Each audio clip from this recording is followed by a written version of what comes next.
All right, I'm at the Minnesota mine tailings pile today.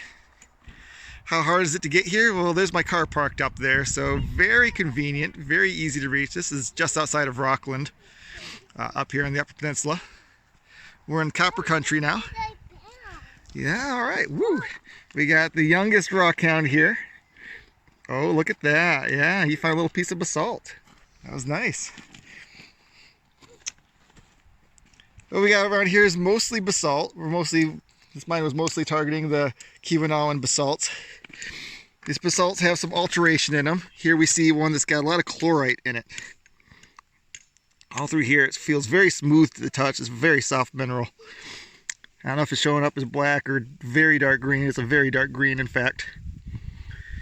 Over here we have Copper Harbor Conglomerate, which was also mined for its copper as well. The Copper Harbor Conglomerate is, I believe it's just above the Keweenaw basalts.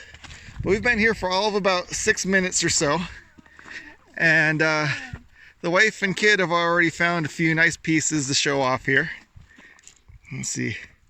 This one here is a bit of Copper Harbor Conglomerate, a little bit of epidote mixed in with it. Look at these one. Oh, what have you got there? Oh, you got some basalt. Nice, good job, Joey. All right, and then what we got here? We got some Copper Harbor Conglomerate here, but you see the bluish green there? That's oxidized copper. That's actually malachite. It's not real good quality malachite. This is the malachite that gets that appears when the copper tarnishes. Turns green under the elements. But yes, that's copper. That's oxidized to malachite right there. And it took, what do you say, about 2 minutes after you got here you found that? Yes. I'm just going to set that down. We can take that with us if you want. So this is the little purple color one? Oh, I see. Wait, Daddy. Honestly, I'm not entirely sure what I'm looking at there. Wait, now I thought.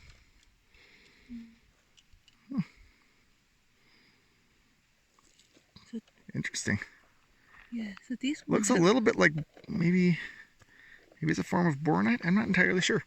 Okay. I'm going to set these down right here so you can pick those right up and leave them all in the same pile here. More clear copper. Oh yeah, here we go. Got the copper mineralization here.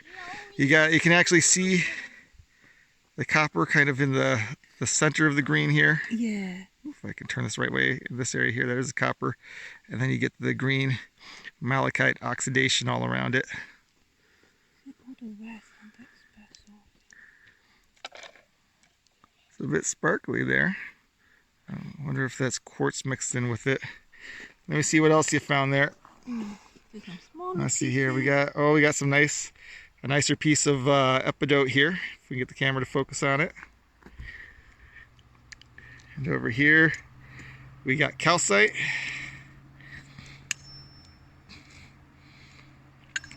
I can recognize this as calcite immediately because of the blocky structure in it.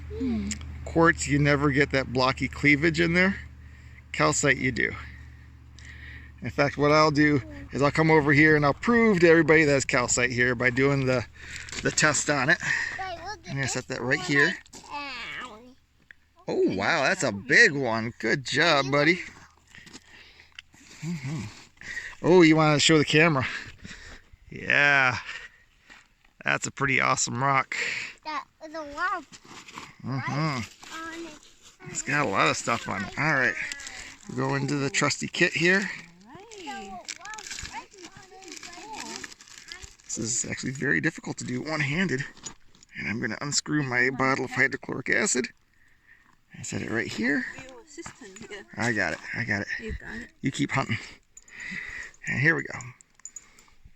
Our calcite here. Here's our test to see if it's really calcite. Does it bubble and fizz? That's pretty conclusive. Doesn't get much more obvious than that. So I'm just going to let that bubble away. I don't have anything to wipe it off with.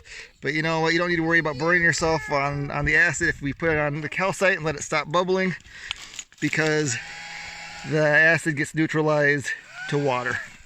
HCl plus calcium carbonate, you end up with H2O, CO2, and I think CaCl evens out the stoichiometry there.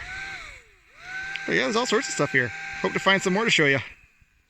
Oh, and the kid's got his bug catcher. And I'll hook you up. My duck catcher. Sounds like a plan. Still at the Minnesota tailings mine here, or mine tailings. I want to talk a little bit about the geology though. So most of these rocks here are basalt, or slightly altered basalt, and they come from the Keweenaw flood basalts. The Keweenaw was actually host to one of the largest volcanic eruptions in history.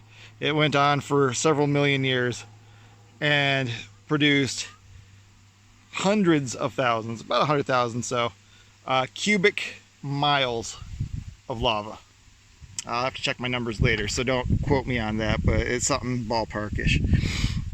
And that results in relatively boring black rocks, but later hot water poured through it and left a lot of copper behind and left some interesting mineralization. Now after that, the last phase of that eruption was rhyolites coming up, a very high silica rock. That's a volcanic rock, very steep-sided volcanoes, very explosive eruptions. And so those steep-sided volcanoes, with their rhyolite, the red rhyolite, they got eroded down, and they left these conglomerates behind. That's the Copper Harbor Conglomerate. That was deposited right after the flood basalts, really. And because it came in right after the flood basalts, those same hot waters flowed through these and left the same copper in here that left in the basalts. But that's why this is so universally red, this conglomerate. It's because it's made up of rhyolites that were erupted during that last stage of those flood basalts. And that's the Keweenaw Rift. That was actually a period in time in which North America was attempting to rip itself in half and form a new ocean. And it failed, happily for all of us. That's Copper Harbor Conglomerate. Right here we have a piece of Copper Harbor Conglomerate. It's not much to look at from this side. You see a couple of large clasts. If we come around here, look at it from the side, well, now we see a whole bunch of epidote mineralization. You can see the beautiful cutaways of the clasts down there. And not only is there epidote mineralization in there, but there's also, see if I can film this without hiding it with the shadow here, there's actually quite a bit of copper in here. Here we go, coming from above. So the this filamentous stuff in here, that's all copper wires running through. They're completely natural, of course. And the giveaway when you're looking for this stuff is this bluish green color, chrysocolla or malachite. It's just oxidized copper. But yeah, all this, get this right here, all this in here, that's all copper running through there. Here as well. Alright, if I can't find a museum quality piece, something really gorgeous, the next best thing is to find something that shows as much of everything as possible while being really convenient to carry in my pocket. And so this piece is an example. I got a piece of Copper Harbor Conglomerate. You can see those rhyolite clasts in there. Got the epidote in here, and you got the copper in here as well. It's oxidized copper. There's probably not any real native copper left anymore. But you get a little bit of everything in a piece that you can fit in your pocket. And those are some of my favorite ones, because nothing hurts me more than getting a 50-pound beautiful piece and deciding, well, that's not coming with me. We're about to leave the Minnesota mine tailings pile here. We got a lot more to do today. I just want to show you, this is actually a very small tailings pile. Most of the ones in Michigan are actually quite a lot larger than this. But in fact, You can spend days and days, weeks hunting a single tailings pile because they're extensive and they just go, go, go. This one is very small, but you can see it goes all the way up the side of this hill.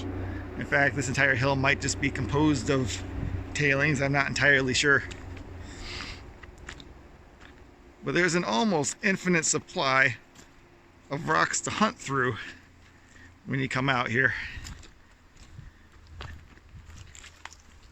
Each tailings pile you could probably easily spend weeks or months sorting through.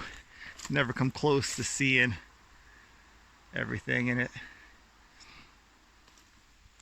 And there are literally hundreds, probably actually thousands, of tailings piles in the Upper Peninsula. If you know where to look, how to find them. Some are on private land you can't go to. Some are on public land and you can just hunt them. I mean, look, there's a public road that goes right through here. And I can't bring my SUV down that, and with the pickup could. I'm not sure how far the tailings pile goes that way, but there tends to be a lot to these things. So while the shores are real fun to pick, I understand that. Boy, don't neglect what the UP really has to offer. People have dug those rocks up for you. You can go find them. Well, just as I was getting ready to go, I found this nice piece of epidote here. But it's not just epidote. Try to turn this in a way that it catches the light a little bit, but got some real nice copper in there too.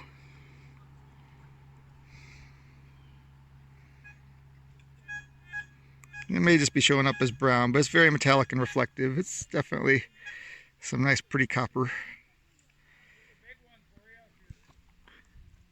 Oh, you got a nice one, huh? Yeah, I'll have a look, thank you.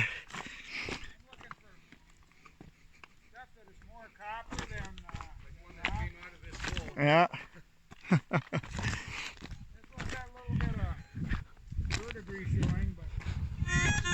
Yeah.